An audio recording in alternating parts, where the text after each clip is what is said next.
क्या हुआ जब अचानक से वृंदावन के यमुना नदी में दौड़ने लगी 16 साल की लड़की। इस दृश्य को देखकर वहां मौजूद सभी लोगों के रोंगटे खड़े हो गए। दोस्तों, इस अद्भुत चमत्कार को देखकर आपके भी पैरों तले जमीन खिसक जाएगी। आखिर क्या है इस घटना के पीछे का रहस्य? आखिर कैसे यह लड़की यमुना नदी में दौड़ने लगी? इस घटना के पीछे का रहस्य जानकर आपके होश उड़ जाएंगे। तो इस वीडियो को बिल्कुल अंत तक देखिएगा। वीडियो शुरू करने से पहले अगर आप भगवान श्री कृष्ण के सच्चे भक्त हैं तो कमेंट बॉक्स में जय श्री बांके बिहारी, श्री कुंज बिहारी, श्री हरिदास जरूर लिखिएगा। साथ ही अगर आप हमारे चैनल भक्ति इनसाइट पर नए हैं तो चैनल को सब्सक्राइब कर लीजिए और बेल आइकन क्लिक कर लीजिए। दोस्तों, वृंदावन में यमुना नदी के तट पर कुछ ऐसा देखने को मिला जिसे देखकर वहां मौजूद सभी लोग आश्चर्यचकित रह गए। दरअसल लोगों के अनुसार यह घटना अभी कुछ ही दिनों पहले की है, जब यमुना नदी के तट पर 16 साल की लड़की को दौड़ते हुए देखा गया। जी हाँ दोस्तों, आपने बिल्कुल सही सुना। यमुना नदी के तट पर पानी के ऊपर एक लड़की चल रही थी। जिस किसी ने भी यह दृश्य को देखा उस हर एक व्यक्ति ने माना कि जब पत्थर पानी में तैर सकते हैं तो मनुष्य की क्या मजाल। दोस्तों, क्या थी यह घटना? सुनने में आपको बहुत ही ज़्यादा अजीब लग रहा होगा, लेकिन यह घटना बिल्कुल सत्य है। कहते हैं कि यदि एक बार किसी पर भगवान श्री कृष्ण और राधा रानी की कृपा हो जाए तो फिर उसे भव सागर को पार कर लेने के बराबर शक्तियाँ आ जाती है। और ऐसा ही कुछ हुआ भगवान श्री कृष्ण के एक परम भक्त के साथ। आखिर वह परम भक्त कौन है और क्या थी ये घटना?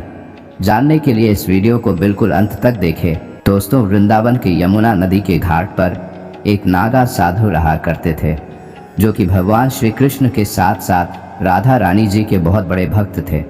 अपने सरल स्वभाव के कारण अत्यंत ही लोकप्रिय थे और दिन रात भगवान श्री कृष्ण और राधा रानी का नाम जपते रहते थे।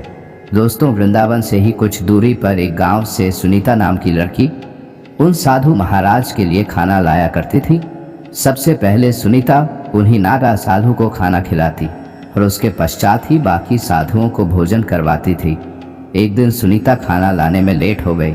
तब साधु ने सुनीता से देर से आने का कारण पूछा तो सुनीता बोलती है, आज नदी पर मुझे नाव मिलने में देरी हो गई।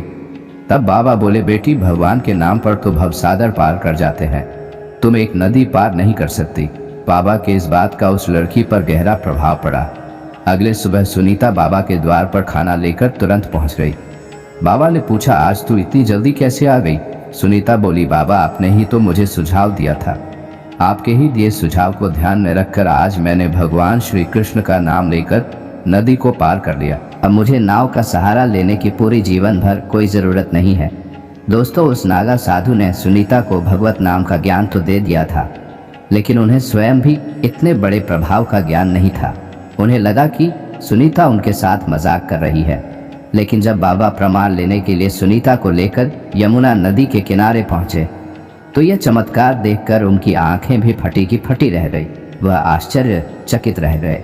सुनीता भगवान श्री कृष्ण और राधा रानी का नाम का सहारा लेते हुए सहजता से नदी को पार करने लगी। तब बाबा ने सुनीता को प्रणाम करते हुए कहा कि हे देवी, आज से तू ही मेरी गुरु है। मैंने तो जीवन भर भगवान का नाम लेने का उपदेश ही दिया था, परंतु तूने भगवान को अपना कर दिखाया। तूने निस्वार्थ हृदय से सच्चे मन से भगवान को पुकारते हुए तूने जो आज कर दिखाया है, हजारों लाखों सालों तक इस बात की चर्चा होगी। अगर कोई भी सच्चे हृदय से निस्वार्थ भाव से भगवान को पुकारता है तो उन्हें सहारा देने के लिए भगवान को उपस्थित होना ही पड़ता है। आज तूने इस बात को साबित कर दिया है। दोस्तों, आपको यह वीडियो कैसा लगा हमें कमेंट बॉक्स में ज़रूर बताइएगा। अगर आपको यह वीडियो पसंद आया तो वीडियो को लाइक करें, कमेंट करें और इस वीडियो को ज़्यादा से ज़्यादा शेयर करें।